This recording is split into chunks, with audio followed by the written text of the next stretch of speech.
Hello and happy Sunday. I just wanted to do a video real quick before Kelly and I do our podcast here in a few minutes. I was driving to Sierra Vista earlier today, as I usually do on the weekends, and wash my truck and everything. And I was thinking about ideas of video, and I want to kind of do a series called Confessions of an Introvert. If you know me, you know I'm very much introverted. I don't like to be like out around a lot of people or big crowds.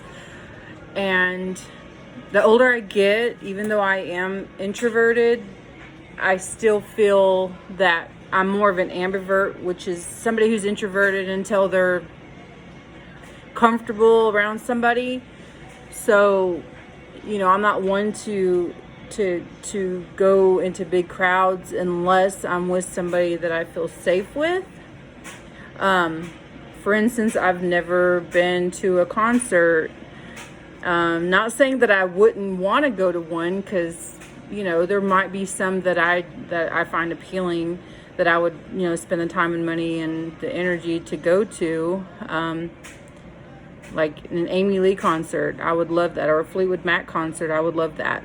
But I'm not one to go on my own, and especially anywhere with a big crowd of people. And I wanted to kind of talk about, I'm getting off on the subject, but I am very much an introvert until I'm comfortable around somebody, and I'm outgoing, when I'm comfortable with somebody.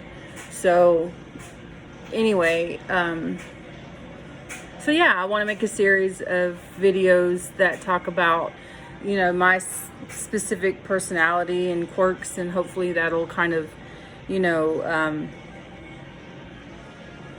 maybe somebody that's like me can kind of relate, and it can help them, because I'm trying to get out of that closed introvert personality so I can meet people. Living in a small town, it's kind of hard to get out of your comfort zone. Like when I'm gone, for instance, when I went to Sierra Vista, I could not wait to get home and just be in my own space. That's just me. But in this particular video, I want to talk about the need to be a perfectionist, and that is something that I'm working on. I'm always looking for opportunities to work on myself and to be the best person I can be. And a lot of times I find myself trying to be too perfect, or something doesn't go my way, I get frustrated and aggravated.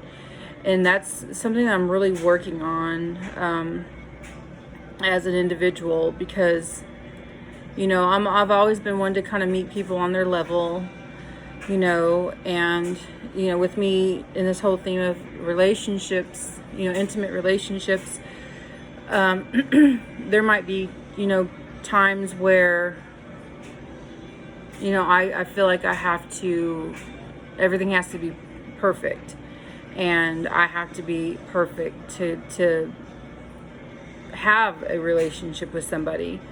And a friend of mine, Shanda, recently tagged me in a post, and it was really timely.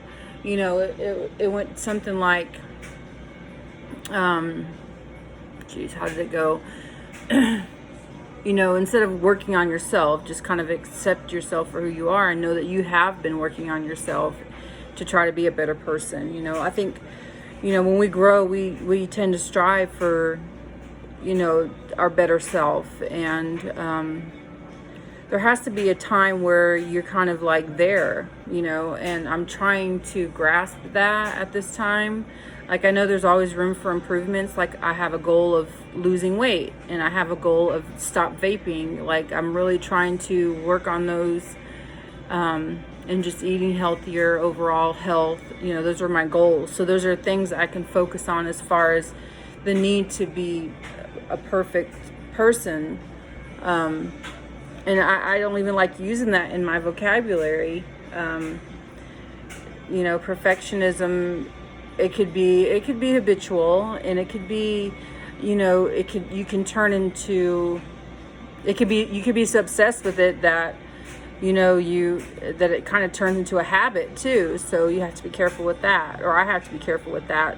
And then, since this video is only about 5.5 minutes long, I want to talk about something else that is not necessarily a bad thing, but when you're seeking a relationship, especially for a woman, it can be, because a real man who's healthy and mature, there's certain qualities that they have to, they have to exhibit in a relationship in order to feel like a man, and that is my independence.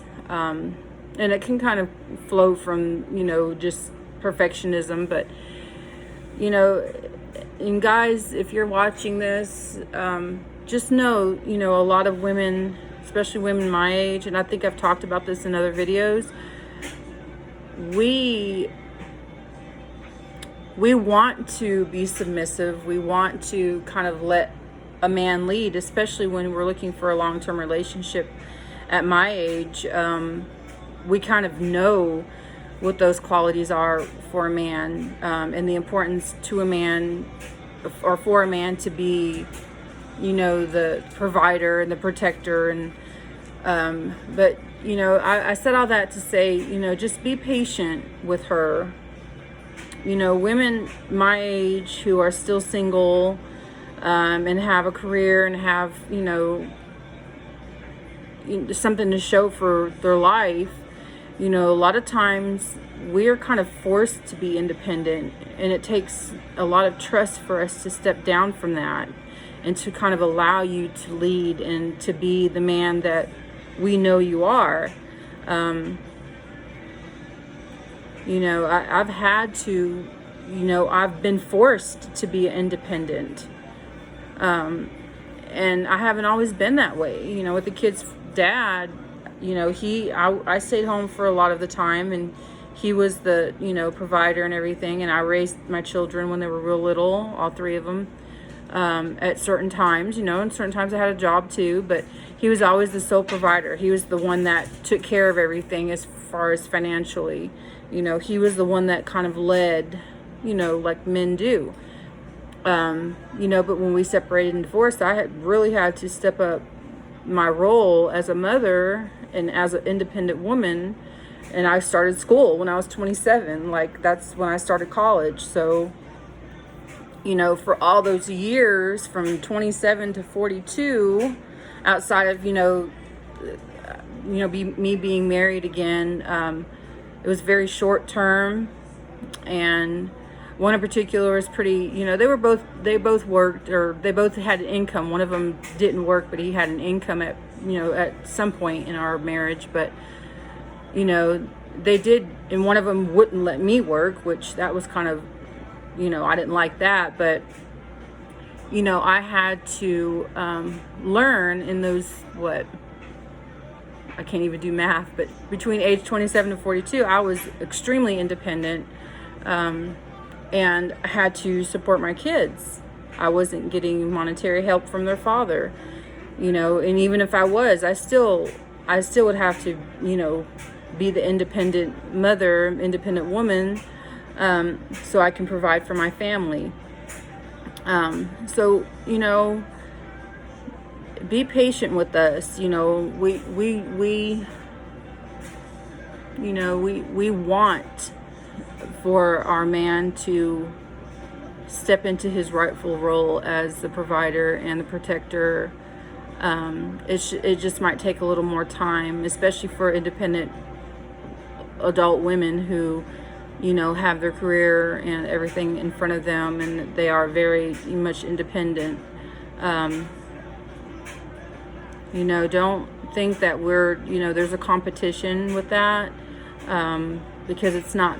That may not be true for all of us. Some of us, there may be, or some women just are totally dependent on men, you know, and that's another issue on another subject. But for us who have been forced to be an independent woman and to be a provider,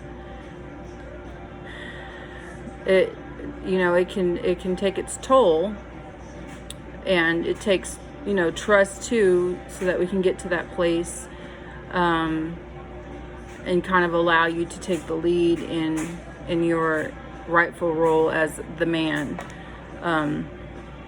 You know, and we live in an age and a time where, you know, both men and women are working, or both men and women have income of some sort, where you know, both of them come together and they bring to the household, you know, on a monetary level, and that's awesome, you know. But still, it's the core of a man to be a provider and a protector.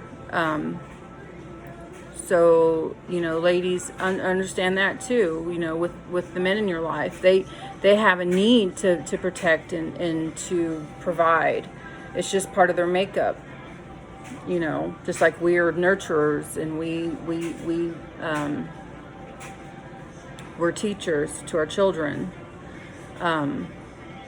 So independence and perfectionism, something I'm working on, you know, kind of allowing myself to know that I'm in a good place for myself, and also allowing, you know, a man to be the man that he was meant to be, you know, just kind of learning how to do that.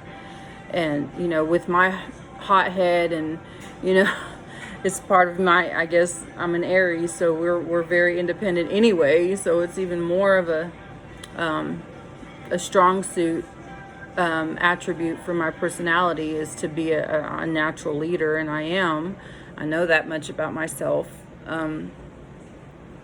But, you know, I am willing to, with trust established, to allow a man to, you know, kind of take up that role as the leader of the household. You know, I very much believe in, you know, the whole nuclear family unit, and the husband, the wife, and the children. I'm a firm believer in that. That the husband, you know, even though they're equal, he still is the leader of the household. So anyway, that was confessions. You know, things that I'm working on, you know, not trying to be so perfect, and being, you know, dependent in some ways in a relationship, I think is important for women, both women and men. So anyway, hopefully Kelly will be ready soon. We're supposed to do another podcast. It's kind of going to touch on some of these same things. So I'm excited, and I'll see you then.